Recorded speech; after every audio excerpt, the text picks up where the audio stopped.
The Adventure of the Dancing Men. Arthur Conan Doyle. H. Holmes had been seated for some hours in silence with his long, thin back curved over a chemical vessel in which he was brewing a particularly malodorous product.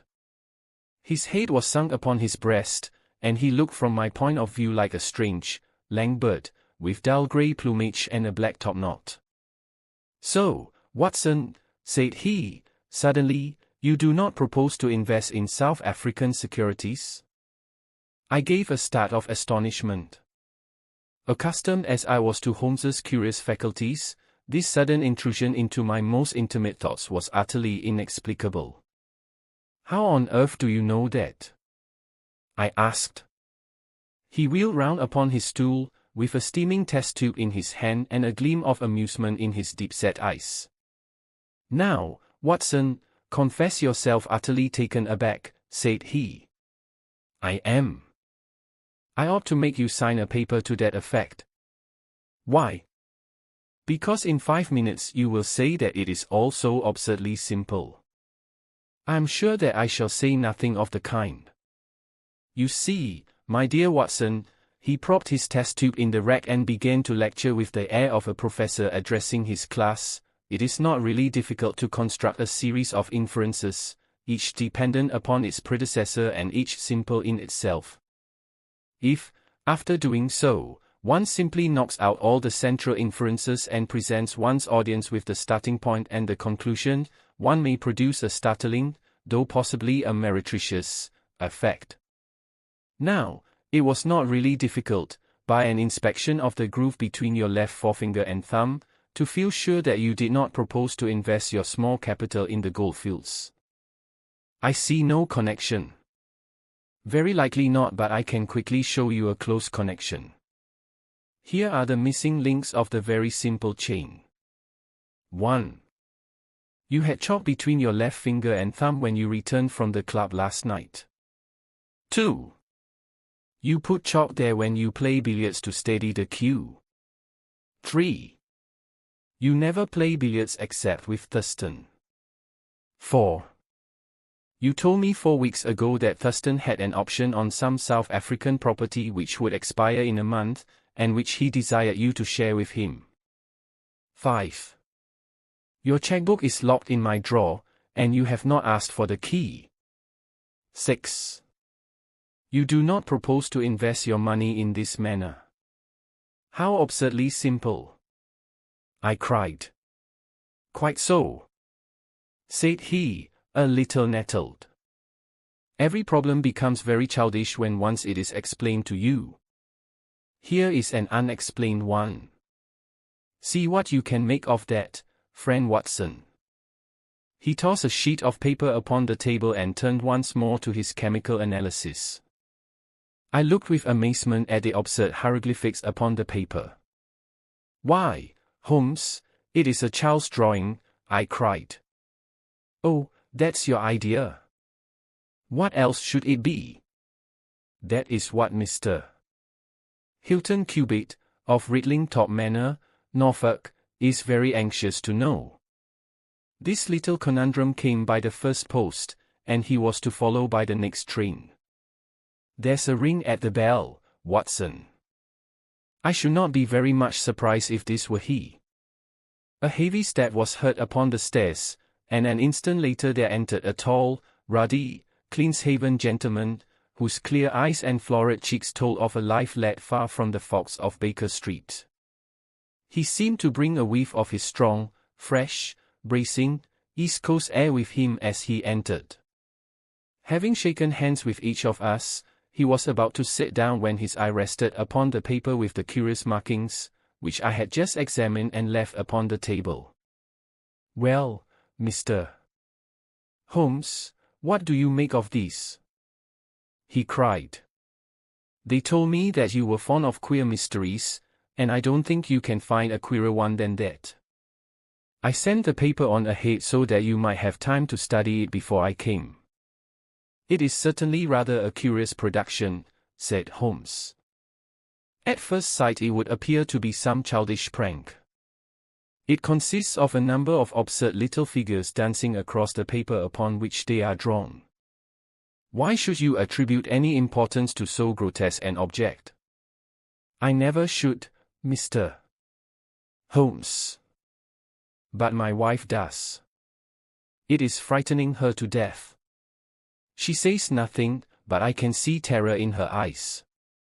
That's why I want to sift the matter to the bottom. Holmes held up the paper so that the sunlight shone full upon it. It was a page torn from a notebook. The markings were done in pencil, and ran in this way. Holmes examined it for some time, and then, folding it carefully up, he placed it in his pocketbook. This promises to be a most interesting and unusual case, said he. You gave me a few particulars in your letter, Mr. Hilton Cubitt, but I should be very much obliged if you would kindly go over it all again for the benefit of my friend, dear Watson. I'm not much of a storyteller, said our visitor, nervously clasping and unclasping his great, strong hands. You just ask me anything that I don't make clear. I'll begin at the time of my marriage last year, but I want to say first of all that, though I'm not a rich man, my people have been at Riddling Top for a matter of 5 centuries, and there is no better known family in the county of Norfolk. Last year I came up to London for the Jubilee, and I stopped at a boarding house in Russell Square, because Parker, the vicar of our parish, was staying in it. There was an American young lady there, Patrick was the name, Elsie Patrick. In some way we became friends, until before my month was up I was as much in love as a man could be. We were quietly married at a registry office, and we returned to Norfolk a wedded couple. You'll think it very mad, Mr. Holmes, that a man of a good old family should marry a wife in this fashion, knowing nothing of her past or of her people, but if you saw her and knew her it would help you to understand. She was very straight about it, was Elsie. I can't say that she did not give me every chance of getting out of it if I wished to do so. I have had some very disagreeable associations in my life, said she. I wish to forget all about them. I would rather never allude to the past, for it is very painful to me. If you take me, Hilton, you will take a woman who has nothing that she need be personally ashamed of, but you will have to be content with my word for it, and to allow me to be silent as to all that passed up to the time when I became yours. If these conditions are too hard, then go back to Norfolk and leave me to the lonely life in which you found me. It was only the day before our wedding that she said those very words to me. I told her that I was content to take her on her own terms, and I have been as good as my word. Well, we have been married now for a year, and very happy we have been. But about a month ago, at the end of June, I saw for the first time signs of trouble. One day my wife received a letter from America. I saw the American stamp. She turned deadly white, read the letter, and threw it into the fire. She made no allusion to it afterwards, and I made none, for a promise is a promise, but she has never known an easy hour from that moment. There is always a look of fear upon her face, a look as if she were waiting and expecting. She would do better to trust me. She would find that I was her best friend. But until she speaks I can say nothing. Mind you, she is a truthful woman, Mr. Holmes, and whatever trouble there may have been in her past life it has been no fault of hers. I'm only a simple Norfolk squire, but there is not a man in England who ranks his family honour more highly than I do.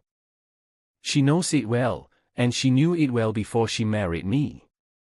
She would never bring any stain upon it, of that I am sure. Well, now I come to the queer part of my story. About a week ago, it was the Tuesday of last week, I found on one of the windowsills a number of absurd little dancing figures, like these upon the paper. They were scrawled with chalk. I thought that it was the stable boy who had drawn them, but the lad swore he knew nothing about it. Anyhow, they had come there during the night. I had them washed out, and I only mentioned the matter to my wife afterwards. To my surprise she took it very seriously, and begged me if any more came to let her see them. None did come for a week, and then yesterday morning I found this paper lying on the sundial in the garden. I showed it to Elsie, and down she dropped in a dead faint. Since then she has looked like a woman in a dream, half dazed, and with terror always lurking in her eyes. It was then that I wrote and sent the paper to you, Mr. Holmes. It was not a thing that I could take to the police, for they would have laughed at me, but you will tell me what to do. I am not a rich man, but if there is any danger threatening my little woman, I would spend my last copper to shield her. He was a fine creature, this man of the old English soil, simple, straight, and gentle, with his great, earnest blue eyes and broad, comely face. His love for his wife and his trust in her shone in his features. Holmes had listened to his story with the utmost attention, and now he sat for some time in silent thought. "Don't you think, Mr. Cubitt," said he, at last, "that your best plan would be to make a direct appeal to your wife, and to ask her to share her secret with you?"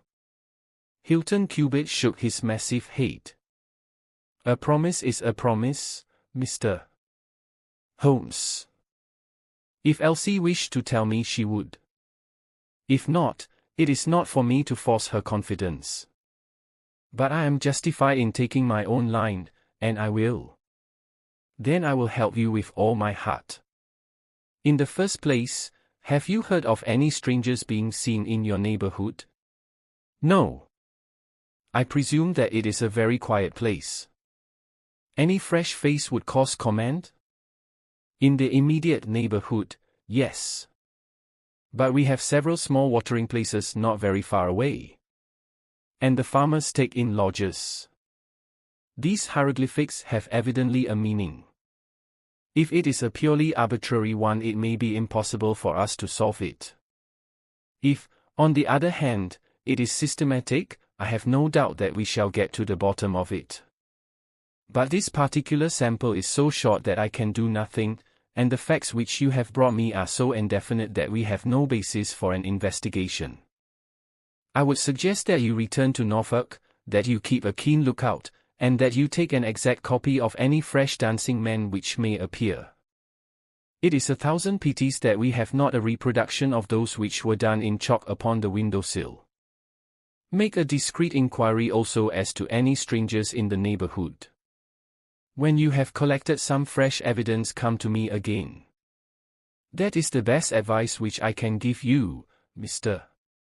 Hilton Cubitt. If there are any pressing fresh developments, I shall be always ready to run down and see you in your Norfolk home." The interview left Sherlock Holmes very thoughtful, and several times in the next few days I saw him take his slip of paper from his notebook and look long and earnestly at the curious figures inscribed upon it. He made no allusion to the affair, however, until one afternoon a fortnight or so later. I was going out when he called me back. "You had better stay here, Watson." "Why?" "Because I had a wire from Hilton Cubitt this morning. You remember Hilton Cubitt, of the dancing men? He was to reach Liverpool Street at 1:20. He may be here at any moment. I gather from his wire that there have been some new incidents of importance." We had not long to wait, for our Norfolk squire came straight from the station as fast as a hansom could bring him. He was looking worried and depressed, with tired eyes and a lined forehead. "It's getting on my nerves, this business, Mr. Holmes," said he, as he sank, like a wearied man, into an armchair. "It's bad enough to feel that you are surrounded by unseen, unknown folk, who have some kind of design upon you, but when, in addition to that, you know that it is just killing your wife by inches, then it becomes as much as flesh and blood can endure. She's wearing away under it, just wearing away before my eyes." "Has she said anything yet?" "No, Mr. Holmes, she has not. And yet there have been times when the poor girl has wanted to speak, and yet could not quite bring herself to take the plunge. I have tried to help her, but I dare say I did it clumsily, and scared her off from it." She has spoken about my old family, and our reputation in the county, and our pride in our unsullied honor, and I always felt it was leading to the point, but somehow it turned off before we got there. But you have found out something for yourself? A good deal, Mr. Holmes. I have several fresh dancing men pictures for you to examine, and, what is more important, I have seen the fellow. What, the man who draws them? Yes, I saw him at his work. But I will tell you everything in order. When I got back after my visit to you, the very first thing I saw next morning was a fresh crop of dancing men. They had been drawn in chalk upon the black wooden door of the tool house, which stands beside the lawn in full view of the front windows. I took an exact copy, and here it is. He unfolded a paper and laid it upon the table. Here is a copy of the hieroglyphics. Excellent, said Holmes. Excellent. Pray continue. When I had taken the copy, I rubbed out the marks, but 2 mornings later a fresh inscription had appeared. I have a copy of it here. Holmes rubbed his hands and chuckled with delight. Our material is rapidly accumulating, said he. 3 days later a message was left scrawled upon paper, and placed under a pebble upon the sundial. Here it is. The characters are, as you see, exactly the same as the last one. After that I determined to lie in wait, so I got out my revolver and I sat up in my study, which overlooks the lawn and garden. About 2 in the morning I was seated by the window, all being dark save for the moonlight outside, when I heard steps behind me, and there was my wife in her dressing gown. She implored me to come to bed. I told her frankly that I wished to see who it was who played such absurd tricks upon us. She answered that it was some senseless practical joke, and that I should not take any notice of it. If it really annoys you, Hilton, we might go and travel, you and I, and so avoid this nuisance. What, be driven out of our own house by a practical joker? Said I. Why, we should have the whole county laughing at us. Well, come to bed, said she, and we can discuss it in the morning. Suddenly, as she spoke, I saw her white face grow whiter yet in the moonlight, and her hand tighten upon my shoulder. Something was moving in the shadow of the tool house. I saw a dark, creeping figure which crawled round the corner and squatted in front of the door. Seizing my pistol I was rushing out, when my wife threw her arms round me and held me with convulsive strength. I tried to throw her off, but she clung to me most desperately. At last I got clear, but by the time I had opened the door and reached the house the creature was gone. He had left a trace of his presence, however, for there on the door was the very same arrangement of dancing men which had already twice appeared, and which I have copied on that paper. There was no other sign of the fellow anywhere, though I ran all over the grounds. And yet the amazing thing is that he must have been there all the time, for when I examined the door again in the morning he had scrawled some more of his pictures under the line which I had already seen. Have you that fresh drawing? Yes, it is very short, but I made a copy of it, and here it is. Again he produced a paper. The new dance was in this form. Tell me, said Holmes, and I could see by his eyes that he was much excited, was this a mere addition to the first, or did it appear to be entirely separate? It was on a different panel of the door. Excellent. This is far the most important of all for our purpose. It fills me with hopes. Now, Mr. Hilton Cubitt, please continue your most interesting statement. I have nothing more to say, Mr. Holmes, except that I was angry with my wife that night for having held me back when I might have caught the skulking rascal. She said that she feared that I might come to harm. For an instant it had crossed my mind that perhaps what she really feared was that he might come to harm, for I could not doubt that she knew who this man was and what he meant by these strange signals. But there is a tone in my wife's voice, Mr. Holmes, and a look in her eyes which forbid doubt, and I am sure that it was indeed my own safety that was in her mind. That's the whole case, and now I want your advice as to what I ought to do. My own inclination is to put half a dozen of my farm lads in the shrubbery, and when this fellow comes again to give him such a hiding that he will leave us in peace for the future. I fear it is too deep a case for such simple remedies, said Holmes. How long can you stay in London? I must go back today. I would not leave my wife alone all night for anything. She is very nervous and begged me to come back. I dare say you are right. But if you could have stopped, I might possibly have been able to return with you in a day or two.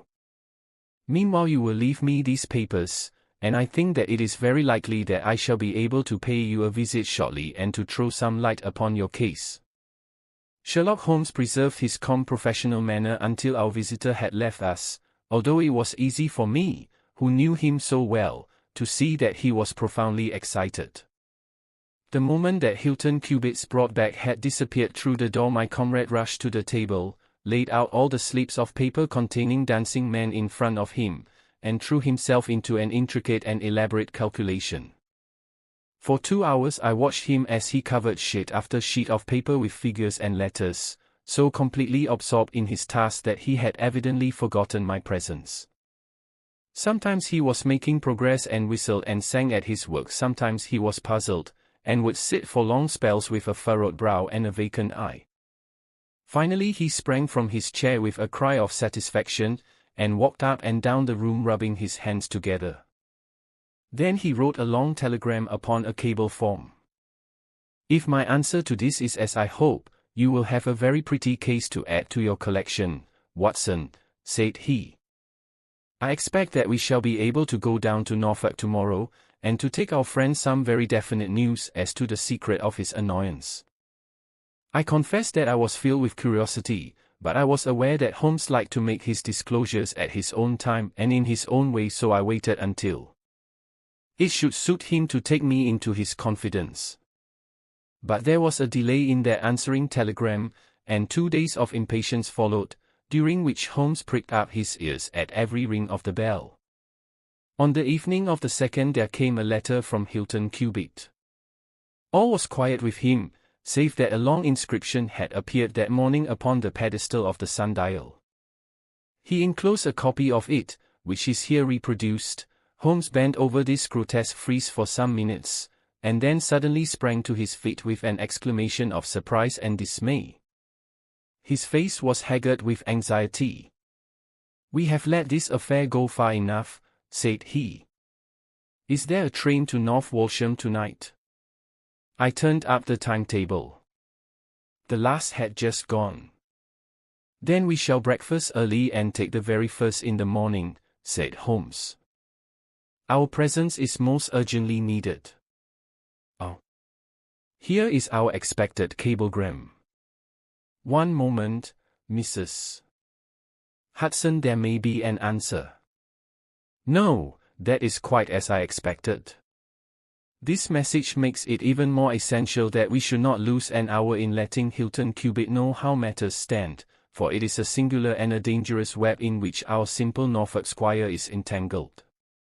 So, indeed, it proved, and as I come to the dark conclusion of a story which had seemed to me to be only childish and bizarre, I experience once again the dismay and horror with which I was filled.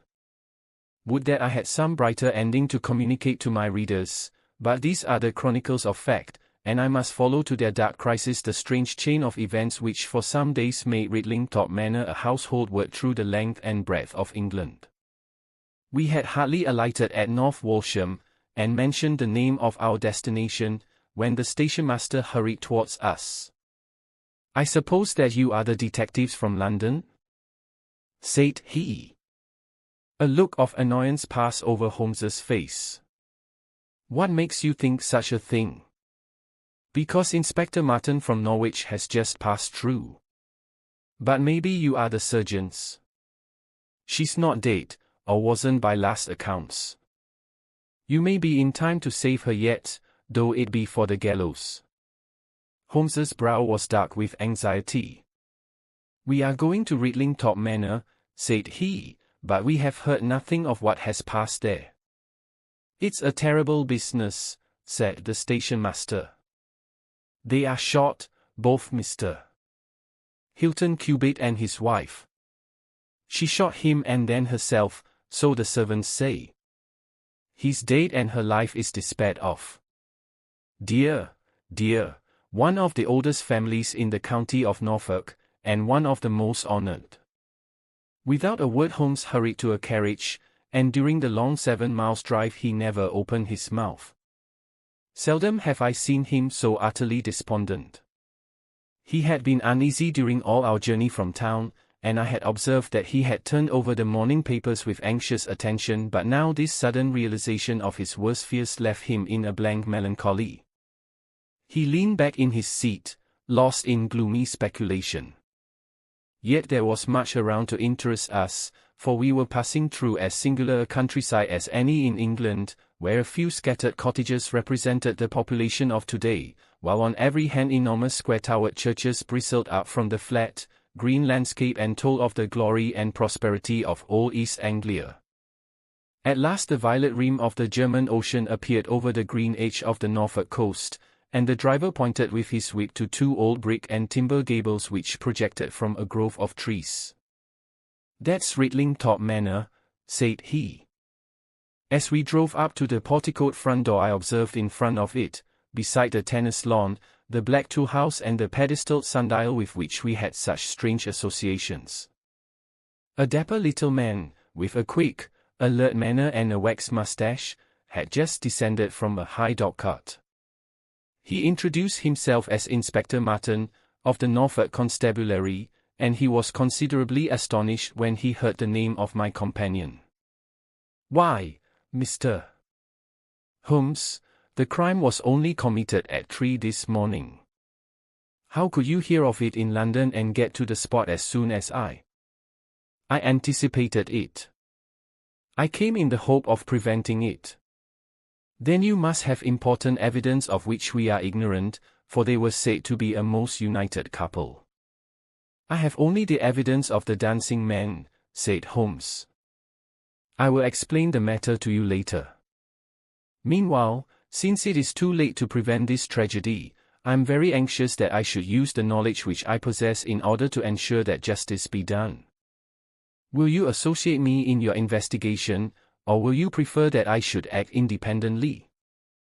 "I should be proud to feel that we were acting together, Mr. Holmes," said the inspector, earnestly. "In that case I should be glad to hear the evidence and to examine the premises without an instant of unnecessary delay." Inspector Martin had the good sense to allow my friend to do things in his own fashion, and contented himself with carefully noting the results. The local surgeon, an old, white-haired man, had just come down from Mrs. Hilton Cubitt's room, and he reported that her injuries were serious, but not necessarily fatal. The bullet had passed through the front of her brain, and it would probably be some time before she could regain consciousness. On the question of whether she had been shot or had shot herself, he would not venture to express any decided opinion. Certainly the bullet had been discharged at very close quarters. There was only the one pistol found in the room, 2 barrels of which had been emptied. Mr. Hilton Cubitt had been shot through the heart. It was equally conceivable that he had shot her and then himself, or that she had been the criminal, for the revolver lay upon the floor midway between them. "Has he been moved?" asked Holmes. "We have moved nothing except the lady. We could not leave her lying wounded upon the floor." "How long have you been here, Doctor?" "Since 4 o'clock. "Anyone else?" "Yes, the constable here." "And you have touched nothing?" "Nothing." "You have acted with great discretion." "Who sent for you?" "The housemaid, Saunders." "Was it she who gave the alarm?" "She and Mrs. King, the cook." "Where are they now?" "In the kitchen, I believe." Then I think we had better hear their story at once. The old hall, oak-panelled and high-windowed, had been turned into a court of investigation. Holmes sat in a great, old-fashioned chair, his inexorable eyes gleaming out of his haggard face. I could read in them a set purpose to devote his life to this quest until the client whom he had failed to save should at last be avenged. The trim Inspector Martin, the old, grey-headed country doctor, myself, and a stolid village policeman made up the rest of that strange company. The two women told their story clearly enough. They had been aroused from their sleep by the sound of an explosion, which had been followed a minute later by a second one. They slept in adjoining rooms, and Mrs. King had rushed into Saunders. Together they had descended the stairs. The door of the study was open and a candle was burning upon the table. Their master lay upon his face in the center of the room. He was quite dead. Near the window his wife was crouching, her head leaning against the wall. She was horribly wounded, and the side of her face was red with blood. She breathed heavily, but was incapable of saying anything.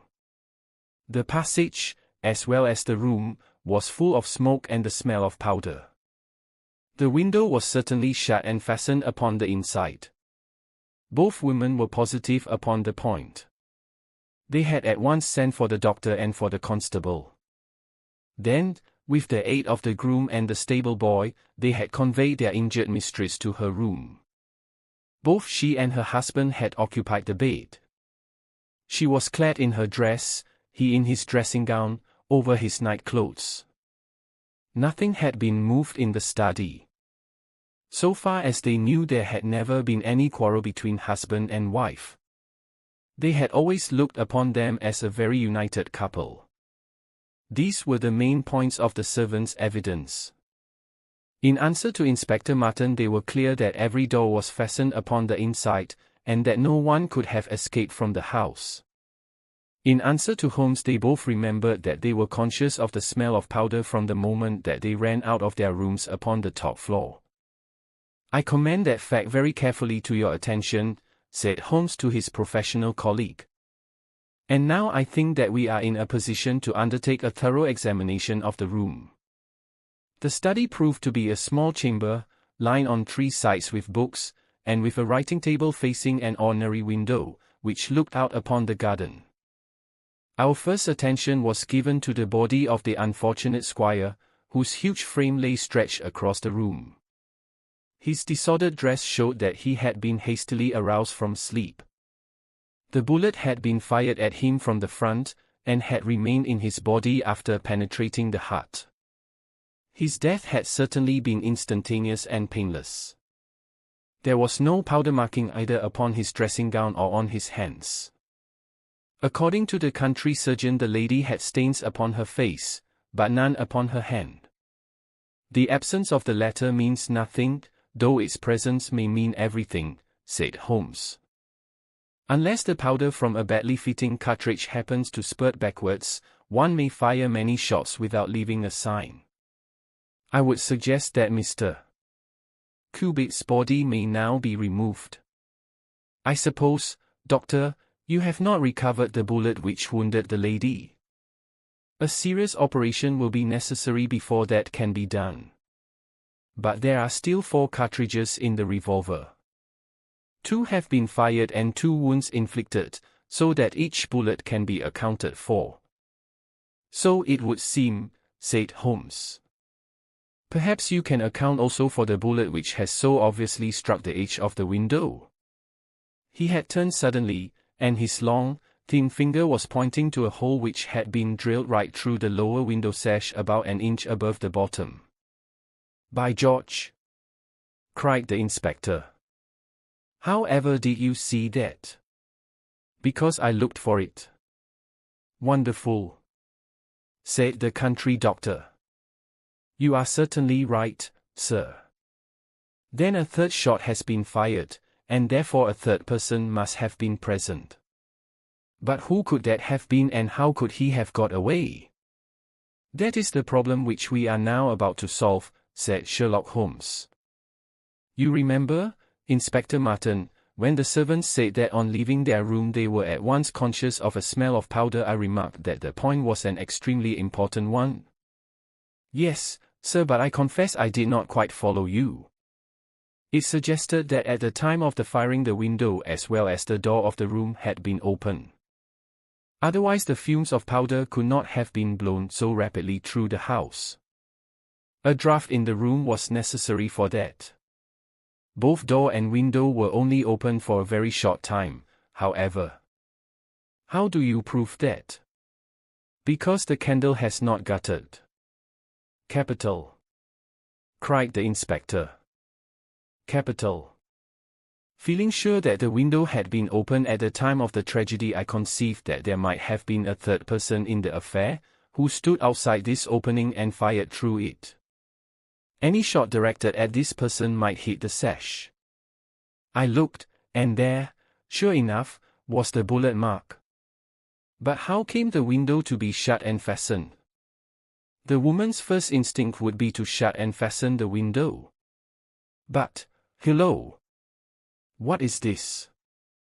It was a lady's handbag which stood upon the study table, a trim little handbag of crocodile skin and silver. Holmes opened it and turned the contents out. There were 20 50-pound notes of the Bank of England, held together by an india-rubber band, nothing else. This must be preserved, for it will figure in the trial, said Holmes, as he handed the bag with its contents to the inspector. It is now necessary that we should try to throw some light upon this third bullet, which has clearly, from the splintering of the wood, been fired from inside the room. I should like to see Mrs. King, the cook, again. You said, Mrs. King, that you were awakened by a loud explosion. When you said that, did you mean that it seemed to you to be louder than the second one? Well, sir, it wakened me from my sleep, and so it is hard to judge. But it did seem very loud. You don't think that it might have been two shots fired almost at the same instant? I am sure I couldn't say, sir. I believe that it was undoubtedly so. I rather think, Inspector Martin, that we have now exhausted all that this room can teach us.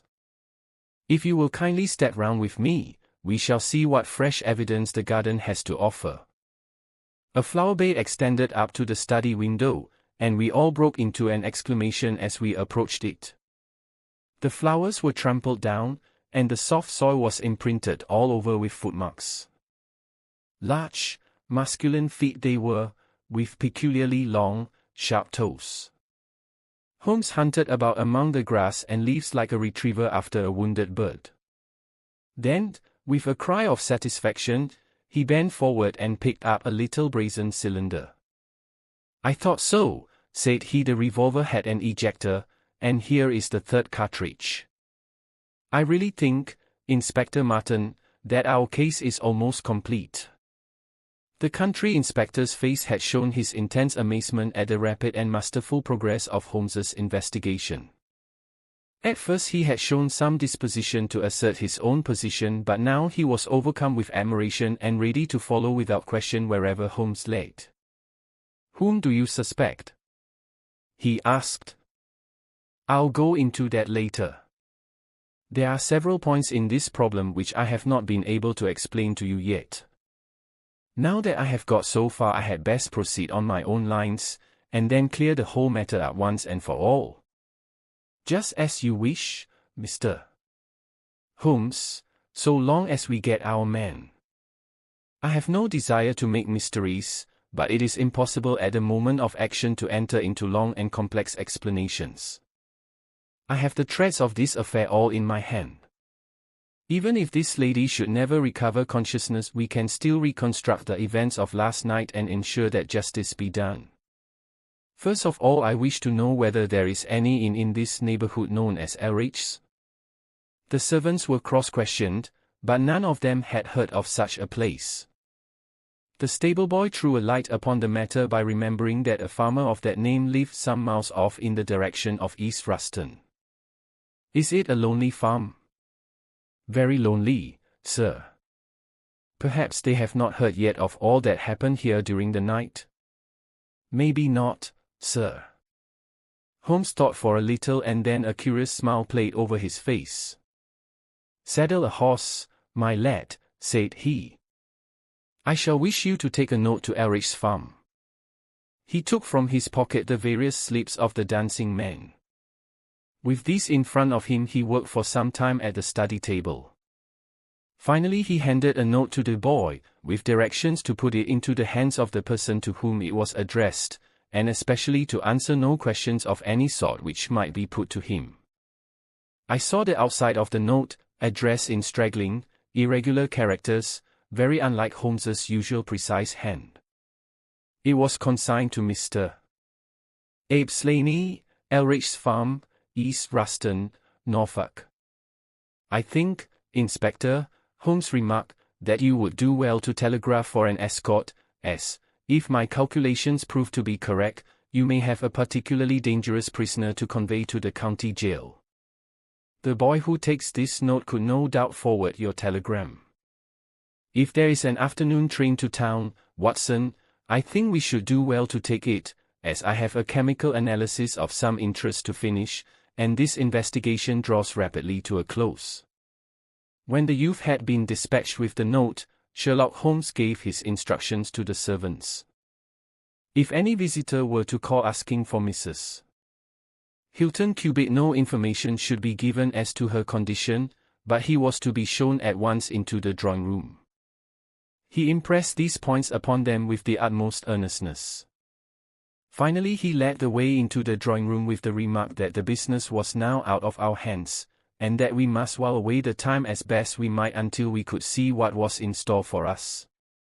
The doctor had departed to his patients, and only the inspector and myself remained. I think that I can help you to pass an hour in an interesting and profitable manner, said Holmes, drawing his chair up to the table and spreading out in front of him the various papers upon which were recorded the antics of the dancing men. As to you, friend Watson, I owe you every atonement for having allowed your natural curiosity to remain so long unsatisfied. To you, Inspector, the whole incident may appeal as a remarkable professional study. I must tell you first of all the interesting circumstances connected with the previous consultations which Mr. Hilton Cubitt has had with me in Baker Street. He then shortly recapitulated the facts which have already been recorded. I have here in front of me these singular productions, at which one might smile had they not proved themselves to be the forerunners of so terrible a tragedy. I am fairly familiar with all forms of secret writings, and am myself the author of a trifling monograph upon the subject, in which I analyze 160 separate ciphers, but I confess that this is entirely new to me. The object of those who invented the system has apparently been to conceal that these characters convey a message, and to give the idea that they are the mere random sketches of children. Having once recognized, however, that the symbols stood for letters, and having applied the rules which guide us in all forms of secret writings, the solution was easy enough. The first message submitted to me was so short that it was impossible for me to do more than to say with some confidence that the symbol stood for E. As you are aware, E is the most common letter in the English alphabet, and it predominates to so marked an extent that even in a short sentence one would expect to find it most often. Out of 15 symbols in the first message 4 were the same, so it was reasonable to set this down as E. It is true that in some cases the figure was bearing a flag and in some cases not, but it was probable from the way in which the flags were distributed that they were used to break the sentence up into words.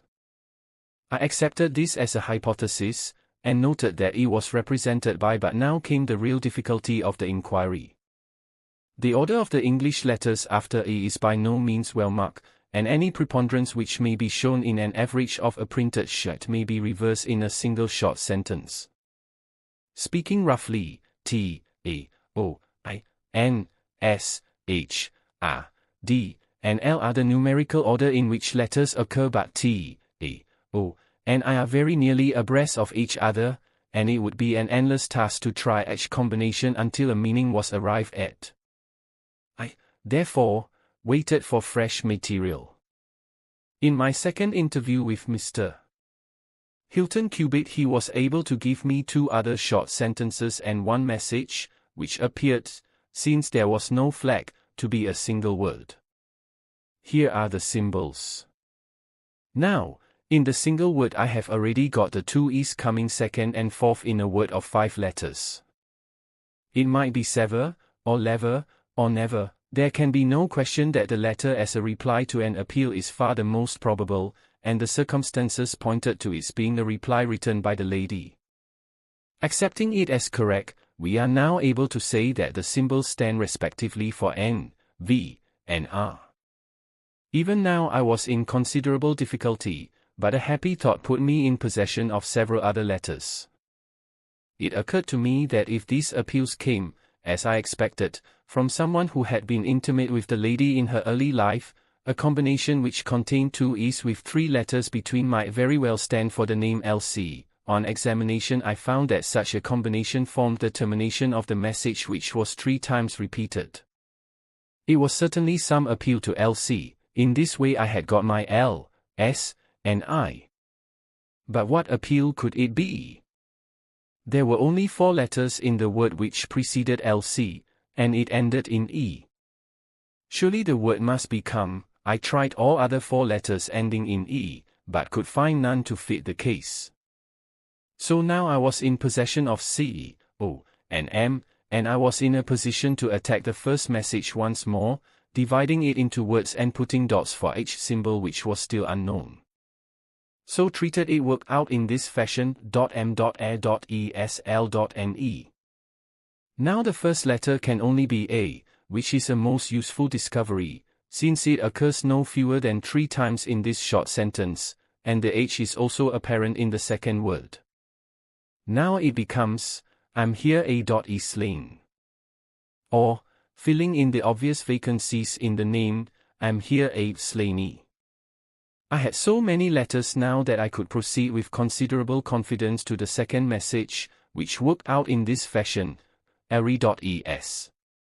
Here I could only make sense by putting T and G for the missing letters, and supposing that the name was that of some house or inn at which the writer was staying. Inspector Martin and I had listened with the utmost interest to the full and clear account of how my friend had produced results which had led to so complete a command over our difficulties. "What did you do then, sir?" asked the inspector. I had every reason to suppose that this Abe Slaney was an American, since Abe is an American contraction, and since a letter from America had been the starting point of all the trouble. I had also every cause to think that there was some criminal secret in the matter. The lady's allusions to her past and her refusal to take her husband into her confidence both pointed in that direction. I therefore cabled to my friend, Wilson Hogreave, of the New York Police Bureau, who has more than once made use of my knowledge of London crime. I asked him whether the name of Abe Slaney was known to him. Here is his reply. The most dangerous crook in Chicago. On the very evening upon which I had his answer, Hilton Cubitt sent me the last message from Slaney. Working with known letters, it took this form: lc.re to meet thy go. The addition of AP and AD completed a message which showed me that the rascal was proceeding from persuasion to threats, and my knowledge of the crooks of Chicago prepared me to find that he might very rapidly put his words into action. I at once came to Norfolk with my friend and colleague, Dr.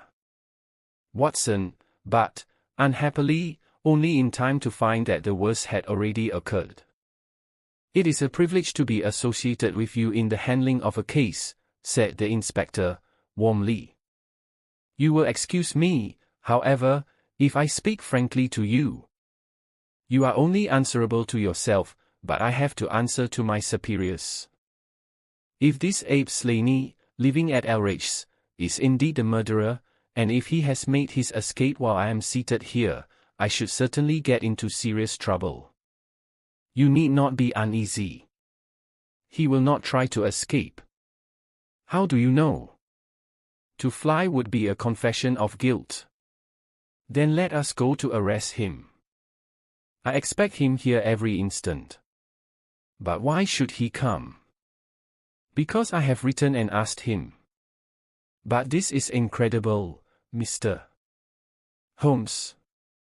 Why should he come because you have asked him? Would not such a request rather rouse his suspicions and cause him to fly? I think I have known how to frame the letter, said Sherlock Holmes. In fact, if I am not very much mistaken, here is the gentleman himself coming up the drive. A man was striding up the path which led to the door.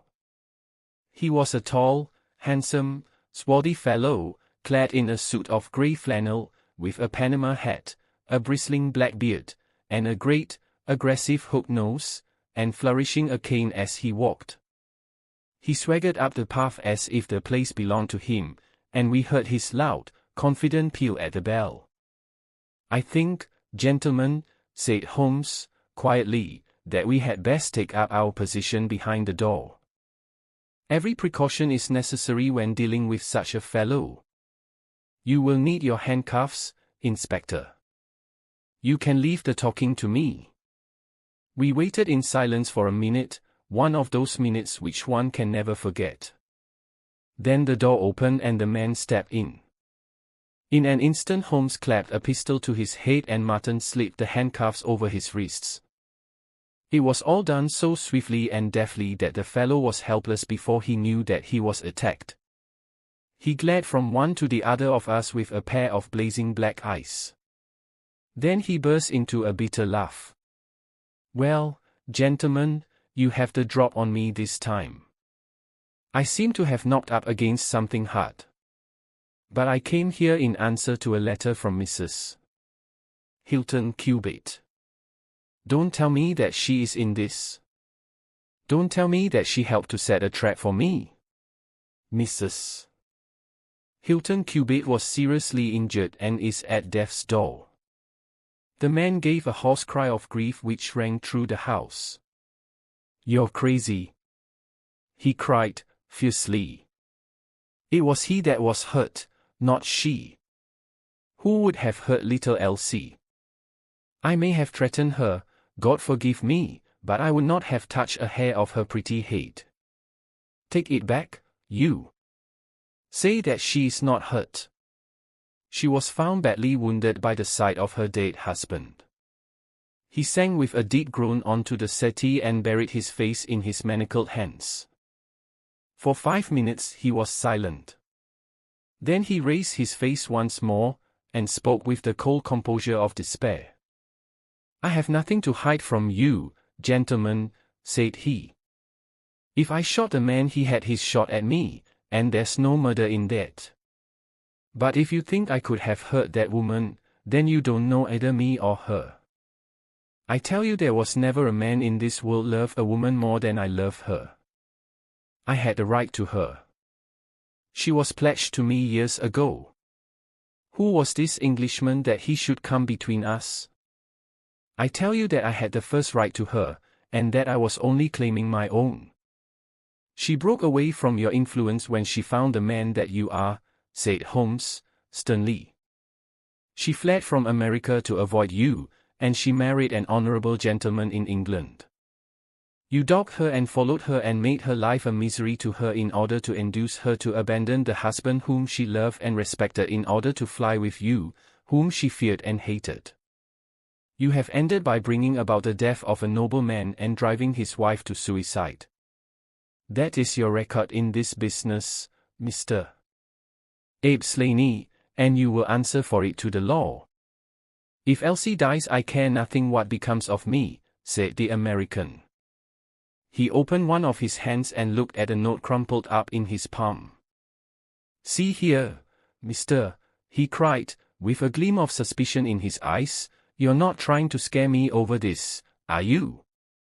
If the lady is hurt as bad as you say, who was it that wrote this note? He tossed it forwards onto the table. I wrote it to bring you here. You wrote it? There was no one on earth outside the joint who knew the secret of the dancing men. How came you to write it? What one man can invent another can discover, said Holmes. There is a cab coming to convey you to Norwich, Mr. Slaney. But, meanwhile, you have time to make some small reparation for the injury you have wrought. Are you aware that Mrs. Hilton Cubitt has herself lain under grave suspicion of the murder of her husband, and that it was only my presence here and the knowledge which I happen to possess which has saved her from the accusation? The least that you owe her is to make it clear to the whole world that she was in no way, directly or indirectly, responsible for his tragic end. I ask nothing better, said the American. I guess the very best case I can make for myself is the absolute naked truth. It is my duty to warn you that it will be used against you, cried the inspector, with the magnificent fair play of the British criminal law. Slaney shrugged his shoulders.